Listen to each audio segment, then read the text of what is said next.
Lisa, Yes, baby girl. when I grow up, I want to be a woman to society. And so shall you be. Hey, this is Lisa Landry. Welcome to A Menace to Society. I'm sitting down today with an amazing woman. I'm blown away by her website. This is Dianne Post. Welcome to A Menace to Society, Dianne. Thank you very much, and I'm happy to be a woe menace. I want to go ahead and plug your website now because I'm blown away by all that you're accomplishing and have accomplished. And that's DiannePost.net or DiannePost.com with two N's. Correct. Dianne, because you're extra gnarly. That doesn't even make any My sense. mother didn't know how to spell Diane, so that's what happened. There you go.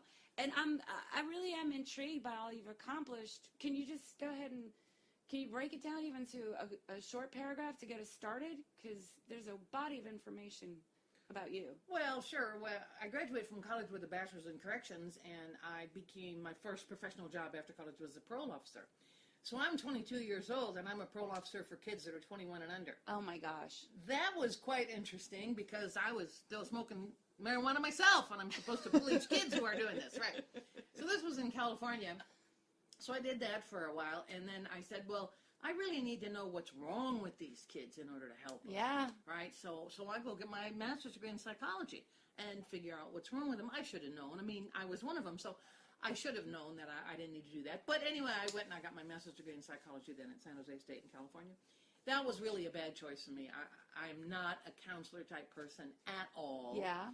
And I'm far too bossy for that. And just that it doesn't work for me. Research I could have done, but as a psychologist, that didn't work. Got it. So I did that for a couple of years, went back to Wisconsin, did that for a couple of years, and then I said, okay, well, now that I know the people aren't the problem, it's not really the people that's the problem here, it's the system. You mean your clients? Yeah, my clients. Yeah. It's not the human beings that are the problem, it's the system. Oh, I'm a firm believer Yeah. in that. Whether that it being was true. the parolees or whether it was with the psychology, I work with people with disabilities of different kinds, both physical and emotional disabilities in a state hospital, and also in a program that at that time Wisconsin was emptying out the big institutions, as many states were, Okay. and putting them into small group homes, and I worked in that structure. Okay, so you went from California, San Jose, back to Wisconsin. Back to Wisconsin, where I'd come from. Yeah, Okay, cool. originally, right. And so they were doing all this at Right, that time. so I did that for a couple of years, and then I said, well, wait a minute, what's wrong here is the system.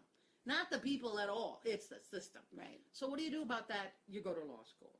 So I went to law school, and that's how I got in that. Yeah. I mean, I'd thought about it before. I thought about it since I was a kid, I guess. I don't even remember, but teachers told me that I said I was going to do that, and I don't even remember.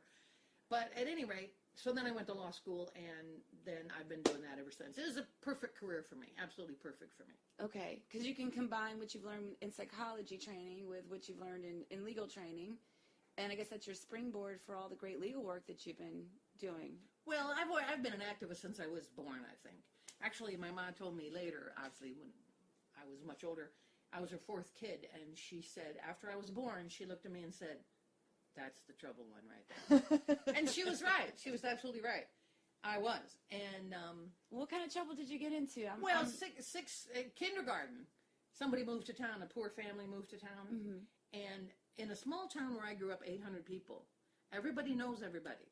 And when somebody new moves in, it's tough to break in because you're an outsider, you're a foreigner. Yeah. When in those little bitty towns, they're not very welcoming to new people. I've been in small towns before. So you know what I'm talking I know, about. the village Yeah. can turn on you. Exactly. Yeah. So this family moved in, and this kid was in kindergarten. I think he must have been the same age as me, or maybe a year younger, I don't know. Anyway, he didn't have any marbles to play with, and this is when all the boys were playing with marbles. Aw. So I went around and I made every kid give me one marble out of their pack, and then I gave the pack of marbles to the boy, and so he had marbles to play with. Mm-hmm.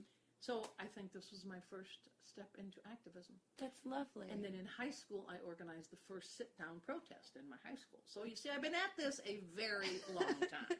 You've been out there rebel rousing. Right. So what was the protest against in high school? Do you remember? It was something ridiculous. It was because we wanted an all-junior prom, as opposed to having to have the court have seniors, sophomores, and freshmen.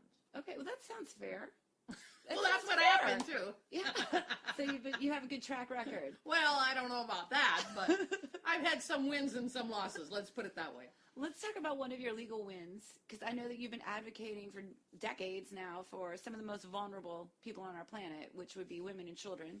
Even though we are technically 51% of the population of the globe, we are still considered property in so many places. And I know you've been advocating overseas as well as here in America, in Arizona. Can you tell me and the listeners one of your favorite legal battles? Well, there are several that are actually ongoing right now, and one is the case that I filed at the Inter-American Commission on Human Rights. Yeah. And this is in the Inter-American geographical area, so North and South America and Central America. And there's an International Commission on Human Rights, sort of like the Employment Opportunity Commission. And then there's a court, Inter-American Court, so that cases among these countries or citizens from these countries, when they have exhausted all of their efforts to secure justice in their own country, can file an action in this court. Well, the United States is one of the few countries that, of course, has not signed the convention for the court. The United States doesn't sign a whole lot of international and interregional conventions. A lot of them we have not signed. I didn't know that. Oh, yeah. I would think we want to be on board with that kind of stuff. No, we don't, because we don't want anybody telling us what to do. When you're the big bully on the block, do you want other people to join together and tell you what to do? I haven't had that experience, but I would think not. Right. You've had the experience of a bully somewhere, right? They usually want to just be on the top of the heap and not join in with the rest of the rabble. So we have not signed CEDAW, for example, the Coalition on the Elimination of All Forms of Discrimination Against Women. We are one of 4 countries in the entire world that hasn't signed it. Every country signed it but 4. You would think we'd be one of the first. We were the ones that actually helped draft it under President Jimmy Carter in 1979. Okay, so wait, you're telling me that sisters like you and some of our good brothers got together and organized this, and then we're one of the people, one of the countries not in it. Correct. Well, we're not in the ICC either, the International Criminal Court.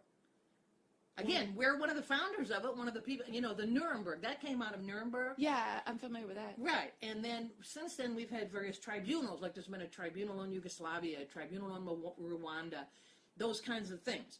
And it was thought that having these tribunals that have to be reconstituted at every bad instance was not the best idea. Let's have an international criminal court where these things like genocide and war crimes can be litigated internationally. That makes perfect sense. Right, and the U.S. was very active in setting this up, and we haven't joined it. Okay, well, that's pretty discouraging, isn't it? Yes, it is. Okay, and that would be all presidents moving forward since Carter in that first instance? Yes. And then, yes. Okay. Since Carter, the CEDAW has had 2 hearings. It's in order to sign these conventions, they have to be approved in the Senate Foreign Relations Committee, and then passed on the Senate floor, and then the president has to sign them. Well, we have been unable to even get a hearing on CEDAW in the Senate Foreign Relations Committee until Bill Clinton had a hearing, and George W. Bush had a hearing. Okay. Those are the only 2 presidents under which we've even had a hearing on CEDAW. So none under Obama? No. And probably won't get one under the current administration? I wouldn't think that would be anything we'd want to waste a whole lot of time on. Correct. Yeah. Oh, that's pretty discouraging. So that's CEDAW. So going back to the Inter-American Commission on Human Rights. Right. So I filed 10 years ago, actually, and on Mother's Day, or the day after Mother's Day, in 2007, I filed a complaint on behalf of, I think it was 17, here's my note, 11 people and 6 organizations at the Inter-American Commission on Human Rights under the, not the convention, because we didn't sign the convention. Right. But because we signed the Declaration of Rights of Man, and that is what it says, Declaration of Rights of Man, the United States is subject to jurisdiction under the commission, not under the court. So I had to file it in the commission, not in the court. So that's an underbelly? Or It's is it a like different the chamber? EEOC. It's a different chamber. Okay. It's a completely different chamber. It's not a court. It's a commission, which is a less formal type Like of... a mediation? Yeah. I'm trying to understand, like because that. I'm not a lawyer. Well, it's so like an EEOC, like the Equal Employment Opportunity Commission. I'm a comedian. We don't have that. You get what you get and you like it. Okay. Okay. So it is a quasi-judicial body. Okay. It's a quasi-judicial body. Got it. Half a judicial body, okay? Mm-hmm. So I filed a complaint in 2007, and it has never been heard in 10 years? It is estimated, because of their backlog and all of that, that it would take 4 years. Okay. Mm-hmm. I'll go with 4 years. But it has obviously been 10, and it hasn't even moved out of the box. So do you refile? No, you wait. So I heard nothing from 2007 to 2011. Mm-hmm. For 4 years passed. And finally I heard from them, and I thought, oh, great, they're going to accept it, because it's a two-step process. First, they have to accept jurisdiction, and then they send it to the United States, to, Okay. the president. Well, so I thought, oh, great, 4 years has passed, they're going to accept jurisdiction. Well, that's not what happened. 4 years passed, and they asked me for some additional documents about the different 11 plaintiffs. All right, I sent it in.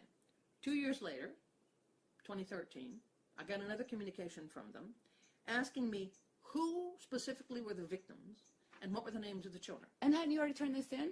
That already was in paragraph 381 of the petition, and all I had to do was go down, scroll, copy, paste. It's all right here. Right. It's already there. 2015, 2 years later, I get an email from them, and they have rejected 3 of the people who filed. Plaintiffs, yes. They've rejected 3 of the cases. They never told me why. They just said, well, 1 withdrew. So the other 2, they have rejected. They asked for additional information on the rest, as in, where are they today? Got it. So then I had to figure that all out and send that back to them, etc. So I haven't heard anything since 2015. And every time I call them, which I was in the habit of calling them twice a year, I gave that up, because every time I call them, they'll tell me it'll be 6 months. Every single time. So that's clearly their standard answer to anybody who calls. Sure. It'll be 6 months. Well, now I happen to know that their budget has been cut by 1/3. So even more people have been let go. There's not even anybody to answer the phone and tell you 6 months from now. Exactly. So I've just stopped calling. And what was this filing about? Oh, I didn't tell you that. The filing is about the pattern and practice of family law courts in the United States giving custody and or unsupervised visitation to fathers who have been physically or sexually abusive. Well, that would seem like something they would want to get involved with fixing instead of just backburnering, or if that's a word, backburnering? Well, yes, one would think that. However, there are 2 problems here. One problem is it's against the United States. And the United States is their biggest funder and the biggest bully on the block. Well, wouldn't America want to not have kids who are being harmed returned to their abusers? Well, this is not America. This is the Inter-American Commission on Human Rights. Oh. And there are judges from countries from North and South and Central America. Okay. We've tried in the United States. We have made tremendous efforts in this country to fix this problem. You can't go to the Inter-American Commission or any international venue without having exhausted every remedy here at home first. Okay. So, we have done that. We have lobbied for laws. We have passed laws. We have brought lawsuits. We have passed resolutions. We have done academic studies. We have done experiential studies. We have done every possible thing that you can think of to do, and we don't succeed. The problem continues to get worse. And then you have the Jessica Gonzalez case, which really was the icing on the very bad tasting cake. I'm not familiar with that at all. Jessica Gonzalez was the case in a town in Colorado. I can't remember exactly the name of it off the top of my head. It's not Denver. It's somewhere near there. Boulder? No, it's not Aspen, Boulder either. Golden, Centennial Hills? I can't remember the name of it. I could look it up. But at any rate, she was divorced. I think she had 2 girls. There was an order of protection against the husband. He did have visitation. He came, he picked up the girls for his visit on a Sunday afternoon, and he took them. And he never brought them back. She called the police, and she called the police, and she called the police. And they refused to do anything about it. Even though there was an order of protection and he was supposed to have them back at a So certain legally time. they were supposed to move on that? Yes, Yeah, legally the they were cops. supposed to take action. Right. They didn't do anything. She went down to the police station. They didn't do anything. So, at 3 in the morning, he showed up at the police station in his pickup truck and starts firing a gun at the police station. Oh, God. Well, you know what's going to happen to him. Suicide by cop. Right. So he's dead. So they go to his truck, and there are the 2 girls in the truck dead. Oh, gosh. She sued, obviously, Right. for their failure to take action, because had they taken action when she begged them Right. hours and hours and hours before, those 2 girls' lives might have been saved. In fact, his life might have been saved. And even some cops wouldn't have been shot at. Right. Right. If they had taken action. If they just done their job. If they'd just done their Serve job. and protect. Correct. So, nobody can make up for your children being killed, Correct. obviously. No.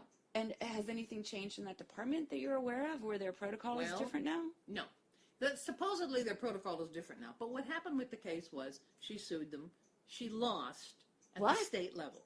She lost in Colorado Supreme Court. In Colorado? Yes. In liberal, dope smoking, She lost. anything goes, Colorado. They said that the police do not have a duty to protect every single person. Otherwise, how could they protect every single person?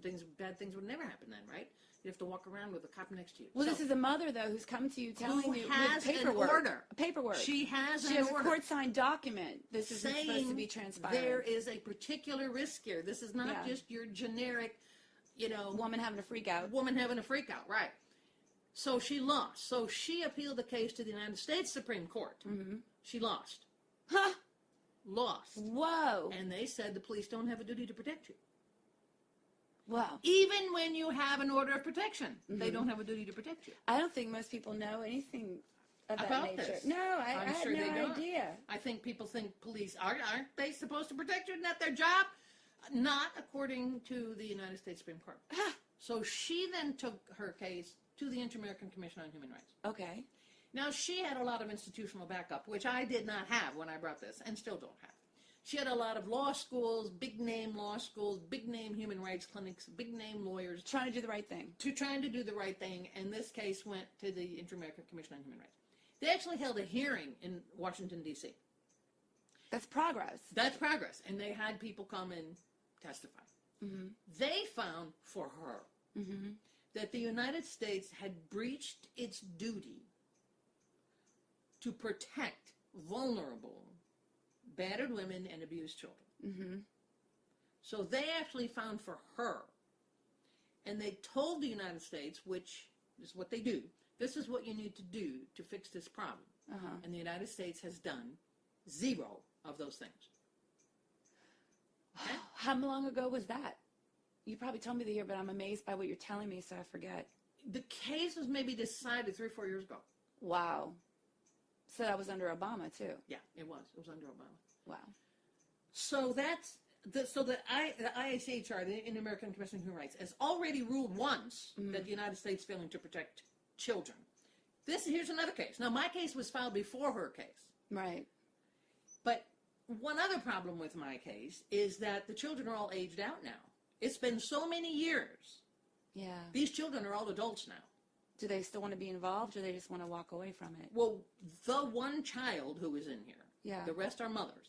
The one child, still wants to be involved.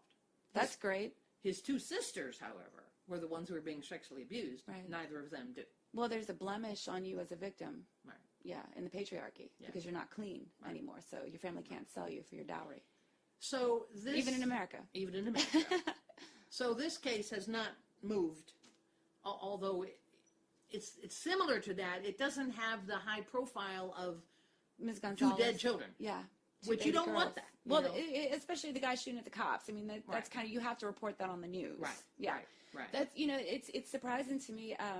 I've been meeting with so many great activists, and a lot of these stories aren't making the mainstream media. Right. And one would imagine if we are a country that values our citizens, these stories would get out so that citizens who want to make sure that there are protections for our most vulnerable are being upheld, right? So why isn't this being covered on like Yahoo.com or CNN or Fox News? Because women are not important. Because women don't have power. Yeah. That's what it's all about. It's all about power. But we live in this country where we think we do have power. And we pay our taxes, and we have this feeling that everything will be okay because, of course, we're in America. This isn't Uganda. We don't live in Rwanda. We don't live in North Apparently Korea. we do. Didn't they just pass a law in Missouri to let rapists and incest actors block an abortion by their victims? I think it happened in Arkansas. Was That it I do Arkansas? know of. Yeah, your rapist has more rights to your child Than you your- do. Yeah, Then you do. yeah, which is absolutely savage. So the attacks on women have been going on for 40 years. I mean, since Roe v. Wade became the law in 1973, Right. the attacks on women have been going on. I would think It we is have just worse. Yeah. risen to the level of insanity these days. Right. No, I hear you loud and clear. I am pro-choice. I'm against abortion. I think most people are against abortion, but you need to be pro-choice if you're actually compassionate, because a pregnancy that's unplanned doesn't just happen. There's other factors, Well- rape, incest, etc. Well, there's a couple of statements to be said here. Number one, I totally agree if you don't want an abortion, don't have one. Exactly. Nobody is trying to make you have one. Right. But you have no right to tell me that I can't, right? I would never dream of telling you that you must or that you couldn't, whatever you wanted to do. Right. It's your fine choice. to It's do. your karma. It's your And decision. also, the people that say they are pro-life are not. They're pro-birth, and the minute that child is born, they don't care anything about that child. They don't care enough about that child to provide decent health care, even prenatal health care. Yeah, it's Some of this important. health care crap that's going on right now, they don't want to provide prenatal health care. They don't even care about them before they're born. They just want to control women. Yeah. They don't even care anything about the fetus. It's about controlling women. And you think that's ramped up since Roe v. Wade? Oh, absolutely. Yes, it has. I believe it has. Secondly, once that child is born, they don't care enough to provide decent health care for them. They don't care enough to provide decent daycare for them, or preschool, or education, or a decent job as they get older. Nothing. They don't care about any of that, only that the child is born. And it's not even about the child, because they don't want to provide prenatal care. It's about controlling women. I have friends who are evangelical that I really love them. I don't subscribe to all of their ideals when it comes to their relationship with Creator, but if you are of that mindset that every child needs to be born, these are women who are being raped, and that rapist is going to have rights to that child, which means technically that child's probably going to get raped. You know what I'm saying? Like, just statistically, you know, that child is going to be compromised, probably be victimized, and the woman who went through this victim of the rape, has no rights to even protect her child Well, one from of the this things person I who read raped her. recently that really got it into my mind, what is going on here, is, as you and I were talking briefly before we started here, was that strict father idea. Yeah. And one of the main things about that is that men have to control physical reproduction because they want to ensure that they reproduce themselves. Right. Therefore, they must control reproduction, so Mama's- they must control women's vaginas. Mama's baby, daddy's maybe. Yeah. So that's why they're so intent on absolutely stopping women being able to make any decisions about that they should make all the decisions, because men are the one who want to propagate themselves. Well, you know, they could do that just by not being dicks. They could, I mean, that'd be but like they a- don't seem to that'd be know a- that. That'd be a gentler way to, you know, have a good structure in your family. You know, I don't know. The older I get, the more that I meet interesting people such as yourself, and the more that I read, it just seems like patriarchy is our biggest problem.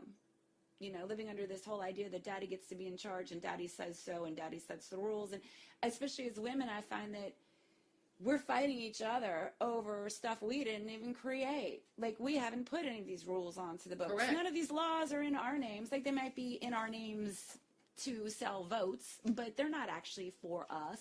And so why are we fighting each other over an institution that is harming all of us, and including that men? we had nothing to do with. Yeah. What about taxation without representation? Isn't that what we get? Yeah, that's exactly what we have. If we're making less money, why are we paying full taxes? I love this idea that some group did on Gender Pay Day. You know, the Gender Pay Day is the day, it's usually in April. Last year it was the 4th. I think this year it's the 11th, which means it's gotten worse. The number of days that women have to work to make the same amount of money that men made by December 31st of the year before. So women are working over 3 months more to make the same money. So equal pay day is whatever day that is every year. So we're moving out 1 week. Yeah, this coming week year. it's even worse. This 2018, they say it's going to be April 11th. So that means it's gotten worse. The gap has gotten worse, not better. See, this is my dissatisfaction with our current political system. Why aren't we as Democrats advocating for equal pay, no-brainer? Why aren't those bills being brought up? Well, they are. There are such bills. Remember the Lilly Ledbetter Equal Pay Act? That finally got passed under Obama. Do you remember that? No. Do you know who Lilly Ledbetter is? Some woman who had a bill named after her. Did I get it right? Yes, you got it right. Thank you. Hey, a bright one. She was working high up in a big company, and I don't remember the name of the company now, but was high up in a big company. She was a big manager type. She'd been there years and years. When she was leaving was when she found out that all of these years she'd been paid less than the male managers. So she sued, right? Because Equal Employment Opportunity Act says Right, we're supposed to get the same amount of money for doing the same job with the same qualifications, right? Right. They turned her case down. She lost her case because they started paying her less 20 years before. The act went into And effect. the act was already in effect 20 years before this date when she sued. And she should have known that. So she should have brought the case earlier. What? You can't just go on and get paid less for 20 years and then figure it out and then bring a case. No, you have to figure it out within 6 months of when you're first paid less. Even though your company makes it against the rules to ask what anybody's getting paid. You can't ask what anybody's making. Right. So that puts us at another disadvantage. Hello. I know. So, the Lilly Ledbetter Act was to correct that you did not have to do it within 6 months of when it first happened. Oh, that's good. But when you found out. Okay. When you found out. So when you find out, you have to immediately get a lawyer. You have to start all this stuff happening. You don't have to get the lawyer right away. You have to file a DEEOC. But it's good Okay. to get advice before you file, so Yeah. you're doing it properly. Okay? And the act also said companies cannot prohibit you from asking what other people are making. Because how else are you going to know that you're not being paid the same? Correctly. That's why they do that. Yeah. So they have all these little obstacles in place. So, Correct. you can't, you're just a little, Correct. you're a rat in a maze. Right. Basically. So we have the Equal Pay Act. We have the EEOC. We now have Lilly Ledbetter. But no matter what you have, every way you go, it's like an amoeba. They'll sneak around behind you to come up with some other reason. Right. So, well, it isn't because of your gender. It's because you've taken off more leave time. Because you had the children to take care of maybe and nobody else. It isn't because of your gender. Right. It's because you didn't ask for a raise. Right. You've heard that crap, right? Yeah. Women just don't ask for more money. Right. So it's our fault. Yeah. See, everything is our fault. Everything is our fault. Yeah, everything is our fault. Well, You know. Macron just went, or Macron, how do you say his name? My French is very bad. Macron, I think. Yeah, whatever. He just went out with that G20 speech. He just gave a speech about how African women are having too many babies, and this is a big problem. And I'm thinking, okay, well, these are women who have absolutely no rights in their countries. From what I know, a lot of them are living under Sharia law, and these women are child brides, being raped by their quote-unquote husbands or whomever. How is it your fault? You can't even control how many babies you're giving birth to, and we're being blamed. Of course. In absentia. Well, do you know the best way to bring down the birth rate? The absolute, proven, definitive best way to bring down the birth rate? I'm going to say homosexuality or taking it in the butt. I'm going to say you must be a comedian. No! What is it? Educating women. Oh. In every country in the world, when you educate women, the birth rate drops dramatically. Really? Dramatically. That is the key to ending abortion. That's the key to birth control. That's the key to Malthusian's nightmares. Educate women. Right. Once they get educated, they have choices. They have options. They understand their own worth. They're not just a piece of crap that men use as a breeding cow, right? Right. And it changes their lives.